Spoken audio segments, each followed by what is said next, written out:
Entre 1755 et 1763, les Acadiens, descendants des colons français qui s'étaient établis à l'époque de la Nouvelle-France, la Nouvelle-France est le nom d'un ancien territoire colonial français d'Amérique du Nord, dans les actuelles provinces canadiennes de la Nouvelle-Écosse, du Nouveau-Brunswick et de l'île du Prince-Édouard. Ils furent chassés de la terre qu'ils habitaient par les Anglais en 1755. Ce nettoyage ethnique est connu sous les noms de déportation des Acadiens ou de grand dérangement. Tout a commencé en 1730. À ce moment-là, les autorités anglaises persuadent les Acadiens de prêter serment de neutralité en cas de conflit possible entre la Grande-Bretagne et la France.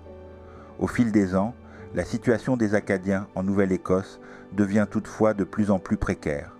La France fait monter les enchères en construisant la grande forteresse de Louisbourg sur l'île du Cap-Breton.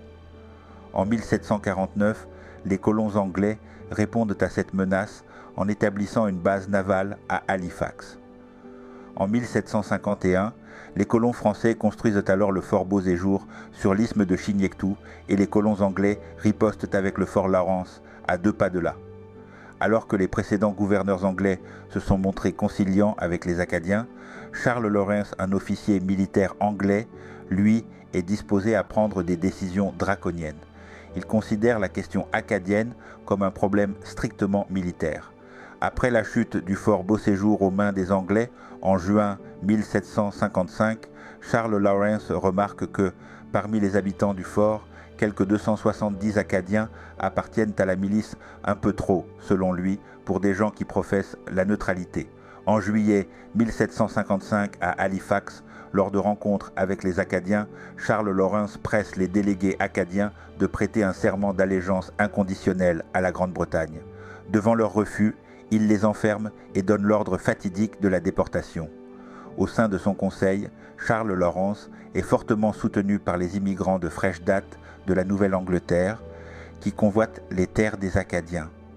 Des commerçants de Boston s'étonnent d'ailleurs souvent du fait que l'on permette à des étrangers de posséder d'aussi belles terres dans une colonie britannique.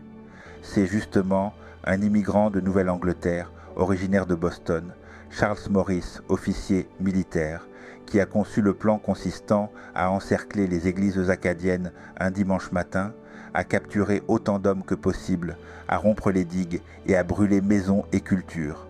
Quand les hommes refusent de se rendre, les soldats menacent leurs familles avec des baïonnettes. Certains Acadiens résistent, en particulier Joseph Beausoleil-Brossard, l'ancêtre de Beyoncé du côté maternel, qui dirige nombre de raids de représailles contre les troupes britanniques. Beaucoup d'Acadiens s'échappent dans les forêts où les Britanniques continueront de les pourchasser pendant 5 ans. Mais la majorité des Acadiens partent en priant, en chantant ou en pleurant. La plupart des villages acadiens furent détruits, les maisons et les églises incendiées et le bétail confisqué. Entre 10-0 et 14-0, Acadiens furent mis à bord de bateaux et déportés vers les ports de la côte est américaine, de l'Angleterre ou de la France. Une fois la guerre franco-britannique de 7 ans terminée en 1763, victime d'une politique de nettoyage ethnique menée par les colons anglais, des milliers d'hommes, de femmes et d'enfants acadiens ont été dispersés à travers le monde. Une partie d'entre eux a été accueillie dans les colonies françaises des Antilles, dont un petit groupe d'entre eux en Martinique où certains ont trouvé refuge et ont tenté de reconstruire une vie. Ainsi, 400 familles acadiennes s'installèrent dans un quartier de l'actuelle Morne Rouge dénommé Chamflore. Ils furent orientés vers des terres à défricher, dans l'espoir qu'ils deviennent agriculteurs ou charbonniers. Mais ce déracinement, combiné à un climat difficile, des maladies tropicales, l'isolement et une profonde précarité, fit de leur installation une épreuve redoutable. Les Acadiens étaient pour la plupart artisans, charpentiers, navigateurs, commerçants, peu préparés à la rudesse des travaux agricoles en milieu tropical. Certains d'entre eux survivaient grâce à la ration du roi, une aide alimentaire fournie par l'État, préférant la charité à un labeur auquel ils n'étaient pas adaptés. Beaucoup finirent par repartir, certains vers la Guadeloupe, d'autres rapatriés en France. Pendant longtemps, cette présence est restée discrète, presque effacée de la mémoire collective.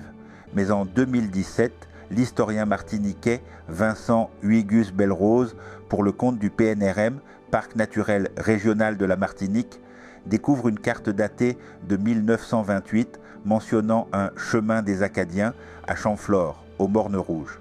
Cette trace cartographique, modeste mais précieuse, devient un point de départ pour raviver l'histoire des Acadiens en Martinique, prétendant même que la création du bourg du Morne Rouge est d'abord liée à une œuvre humanitaire, l'accueil des réfugiés acadiens d'Amérique entre 1761 et 1792. Aujourd'hui, peu de traces physiques subsistent de leur passage, mais leur mémoire reprend vie. La stèle dressée à Champflore, les projets de sentiers de mémoire et surtout ce chemin des Acadiens, inauguré en avril 2025, symbolisent la volonté de reconnecter la Martinique avec cette page oubliée de son histoire. Aimez, partagez et mettez un commentaire. Suivez-moi pour plus d'histoires sur les différentes communautés des Antilles.